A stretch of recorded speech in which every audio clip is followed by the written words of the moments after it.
بسم اللہ الرحمن الرحیم۔ شروع اللہ کے نام سے جو بڑا مہربان نہایت رحم کرنے والا ہے۔ حضرت علی رضی اللہ تعالی عنہ کا شمار ان چند لوگوں میں ہوتا ہے جنہوں نے سب سے پہلے دینی اسلام کو قبول کیا۔ آپ علیہ السلام اپنی علمی ذہانت اور دانش مندی میں اپنی مثال آپ تھے۔ رسول اللہ صلی اللہ علیہ وسلم کو بھی قضاء اور فقہ کے بارے میں آپ علیہ السلام کی اس استعداد اور قابلیت کا اندازہ تھا، لہٰذا آپ صلی اللہ علیہ وسلم ضرورت کے وقت قضاء کی خدمات حضرت علی کے سپرد فرماتے تھے۔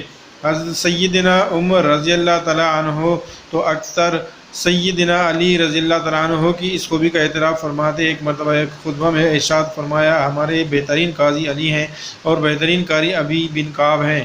مدینہ کا قاضی مقرر ہونا اور وہ بھی سیدنا عمر رضی اللہ تعالیٰ عنہ کے عہد خلافت میں، یہ سیدنا علی رضی اللہ تعالیٰ عنہ کے لیے جہاں ایک بہت بڑا اعزاز ہے، وہاں یہ بھی پتہ چلتا ہے کہ سیدنا علی کو فقہ اور قضاء میں ایک خاص مقام حاصل تھا۔ چنانچہ آپ رضی اللہ تعالیٰ عنہ اپنے نقطۂ راز سے نگاہ سے پیچیدہ مسائل کو حل کرنے کی کوشش فرماتے اور اس میں کامیاب بھی ہوتے تھے۔ سیدنا علی رضی اللہ تعالیٰ عنہ میں اللہ تعالیٰ نے یہ سب خوبیاں رکھی ہوئی تھی، اس بات میں کوئی شک و شبہ نہیں کہ حضرت سیدنا علی رضی اللہ تعالیٰ عنہ بڑے ذہین اور طباع تھے۔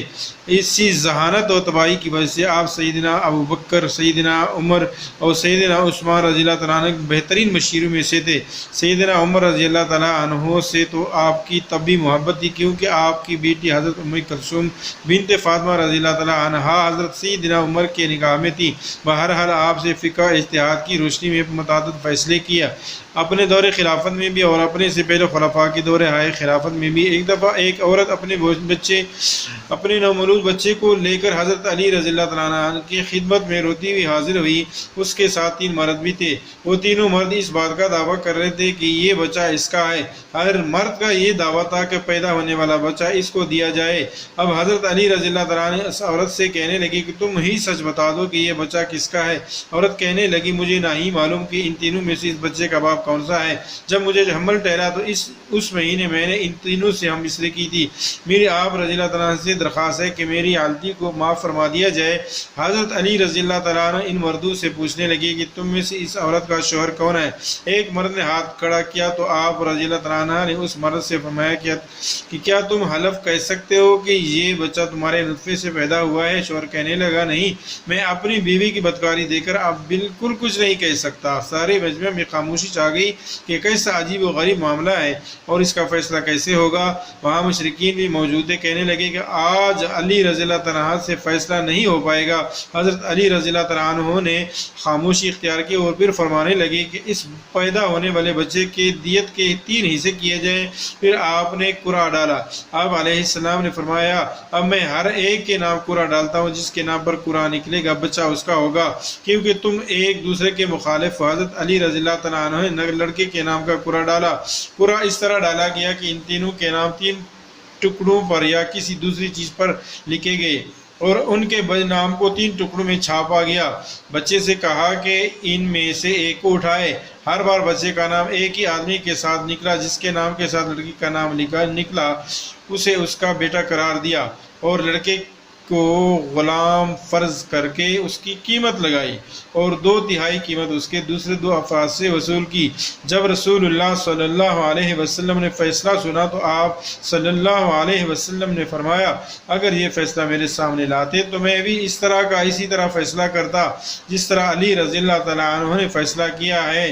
روایت ہے کہ حضرت عمر بن الخطاب کے زمانہ خلافت میں قدامہ بن مظعون نے شراب پی تو حضرت عمر رضی اللہ تعالیٰ عنہ نے ان پر حد جاری کرنے کا حکم دیا۔ قدامہ نے کہا، مجھ پر کوئی حد جاری نہیں ہو سکتا، کیونکہ خداوند تعالیٰ کا فرمان موجود ہے، ایمان لانے والوں اور عمل صالح کرنے والوں پر کوئی حرج نہیں ہے جو کچھ انہوں نے کھایا پیا ہو۔ میں مہاجرین اولین اور مہاجرین بدر میں سے ہوں۔ حضرت عمر رضی اللہ تعالیٰ عنہ نے کہا، اس نے درست کہا ہے۔ آخر کار قدامہ کو بغیر سزا دیے چھوڑ دیا گیا اور اس پر کوئی حد جاری نہیں کی گئی۔ یہ بات حضرت علی تک پہنچی تو آپ حضرت عمر رضی اللہ عنہ کے پاس آئے اور دریافت کیا کہ قدامہ پر حد جاری کیوں نہیں کی اور اس سے رہا کیوں کیا۔ حضرت عمر رضی اللہ عنہ نے سارا ماجرا سنا۔ حضرت علی رضی اللہ عنہ نے عرض کیا، امیر المومنین، قدامہ اس آیت کا اہل نہیں ہے، نہ وہ اس شخص جو اس کی راہ پر چل کر اور حرام خدا کا مرتکب ہوا۔ اس بات میں تو کوئی شک نہیں کہ یہ شخص خدا اور رسول صلی اللہ علیہ وسلم پر ایمان لایا اور نیک کام بھی کیا، البتہ یہ لوگ خدا کی حرام کردہ چیزوں کو حلال نہیں کر سکتے۔ پس قدامہ جو کچھ وہ کہہ چکا ہے اس سے توبہ کرنا واجب ہے۔ اگر وہ توبہ کرے تو اس پر صرف حد جاری کیے جائے، اگر وہ توبہ نہ کرے تو اس کی گردن اڑا دی جائے، کیونکہ وہ ملت اسلام سے خارج ہو گیا ہے۔ حضرت عمر رضی اللہ تعالیٰ عنہ سمجھ گئے کہ قدامہ کو چھوڑ کر غلطی کی ہے، انہوں نے دوبارہ قدامہ کو طلب کیا اور اس کو توبہ کرنے کو کہا۔